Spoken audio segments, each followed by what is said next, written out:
If we lose, all our supple Japanese women will be raped and enslaved by a bunch of sociopathic lesbian supremacists. The fuck?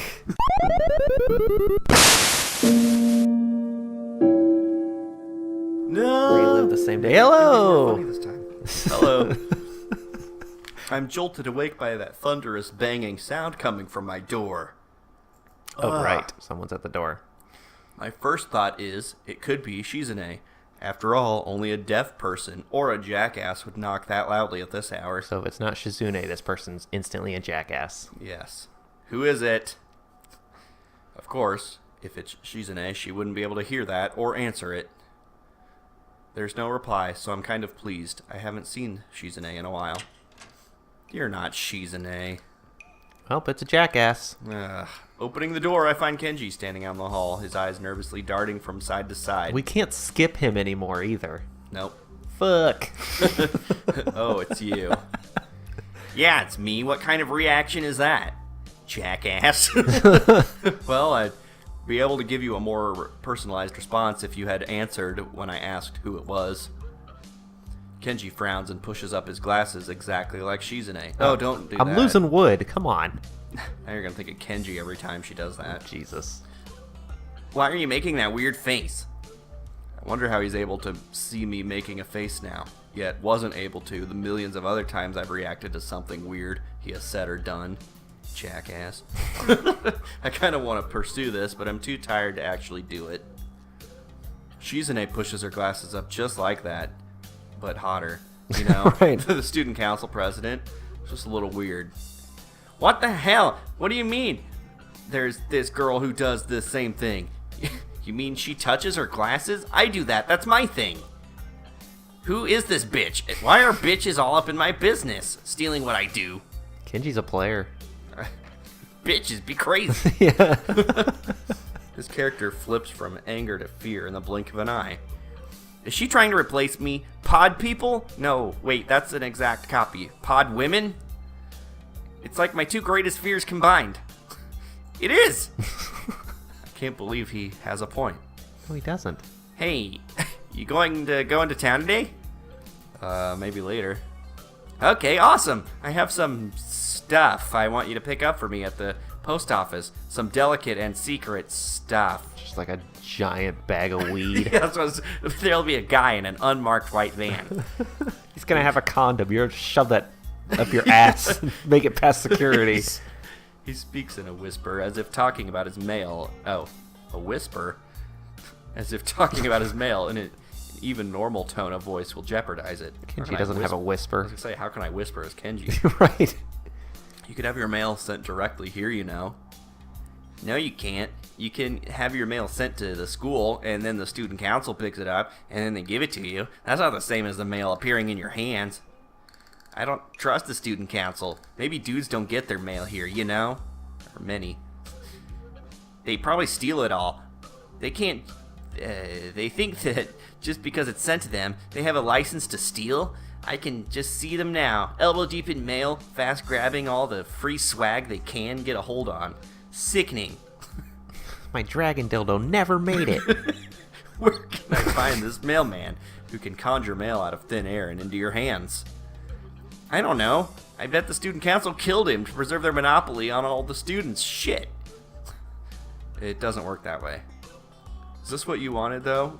Fine, I can pick up your mail for you. But eventually I'm going to collect on all these favors. You already owe me some money. You show up with like two huge thugs with baseball bats. It's time to pay up, Kenji. Thanks for reminding me. I'll pay you back after I get my package. Yeah, my bad. I can't really pay you until then. I'm still broke. Then I'm basically doing it for money, like a job. Why do you need the package first? Is there money in the package? Nah. I am seriously dumbfounded. I'm telling you, he's a fucking dealer. Why can't you get it? Because I'm going to remodel my room today into a war room. As the days go by, I realize more and more how dangerous feminism is. It really is everywhere, even in places like Iran. You can't tell how far up it goes. I mean, my God, if they're doing it in Iran, it's seriously a problem, right? Right. When the war begins, if we haven't transcended the concept of nations to fight for our genders, it will be chaos. No one will know who will take what side, and war against feminism wouldn't just mean World War III, but the end of all life on Earth as we know it. I hate this. If we lose, all our supple Japanese women will be raped and enslaved by a bunch of sociopathic lesbian supremacists. Fuck. Meanwhile, the handful of men that didn't die in the war will be castrated and forced to repair toilets and build massive monuments commemorating the feminist victory.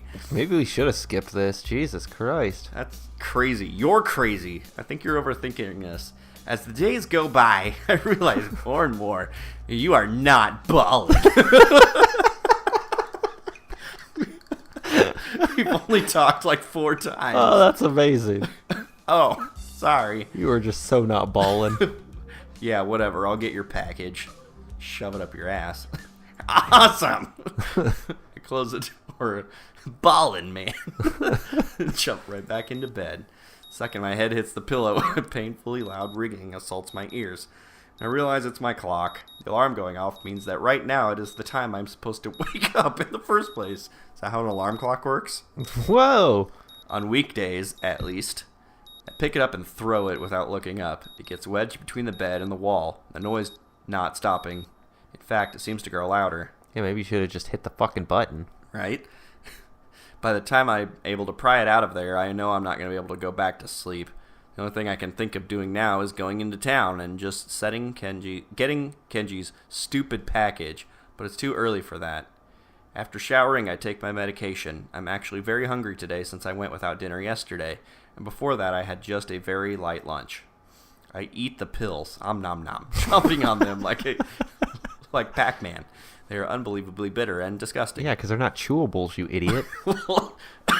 Good medicine tastes bad, or something like that. I'm still hungry, and there's still a lot of time to kill, so I eat more pills. Yeah, those pills didn't fill me up at all. So I decide to go into town and find somewhere to have breakfast. I can't remember the last time I ate out. Besides, the weather is nice, so why not? Jesus Christ. You alright over there? Yeah. Just talking a lot. It's probably the most fun I've ever had talking to Kenji, at least. Yeah. Oh, the walk into town is longer than I remember. Possibly because it's been a while. And probably because I rarely come here alone. There are barely any cars on the road because it's so early in the morning, making it unusually quiet. First thing I do is start looking for a place to eat. It's the first time we've been in town alone. Yeah. Immediately I think of the Shanghai, but I want something more substantial than sandwiches or a cake. They might have more. You never got to see the goddamn menu. Since it's so early, though, I decide to get Kenji's package first. Why? Ugh. Picking it up at the post office doesn't take very long, but the moment I see it, I'm enraged about what a pain in the ass it will be to carry this thing all the way back to the school. Oh my god. The box is huge. You need 2 hands to hold it. Insultingly, it's not even very heavy. I was thinking of wandering around for a little while, but with this thing in tow, that's going to be a real problem. I guess the Shanghai is my only option now. Yeah, they'll let you carry a giant box in there. Right. Totally not going to steal everything. Everything else is closed, and the ones that aren't all have about the same menu. That fact also makes me want to throw some more business Yuko's way. Before I can throw Yuko some business. Open the door and enter, someone taps me on the shoulder. From behind, I turn around and see Shizune there. Instinctively, I look for Misha, but she doesn't seem to be there. What are they fighting? They're like never around each other anymore. Just never. Oh, that must be sign language. Yeah. Good morning. I don't know what voice to give her. Looks like you haven't voiced a girl in a long time. Looks like those sign language classes are already starting to pay off. I'm tempted to sign it right back, but then she might think I know a lot more than I actually do. I can't let on that I know sign language, otherwise I can't spy on her. Right. For now, I just gave her a wave and opened the door. She's probably here for her morning tea and didn't come here just to greet me, right?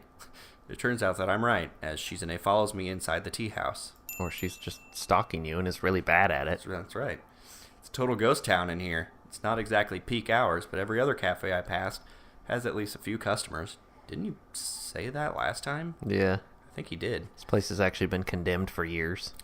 Actually, the Shanghai has been fairly empty every time I pass by. How does this place stay in business? Is that you? I can't remember. No. Oh, no, it's me. It's yeah. Okay. I don't have any girls now, except for I guess Shizune. Yeah, you can be Shizune. That's why I was like, you do Shizune, because I'll be doing Misha this whole time until she disappears forever or some shit. Hello. Thank you for choosing to patronize our establishment. Oh.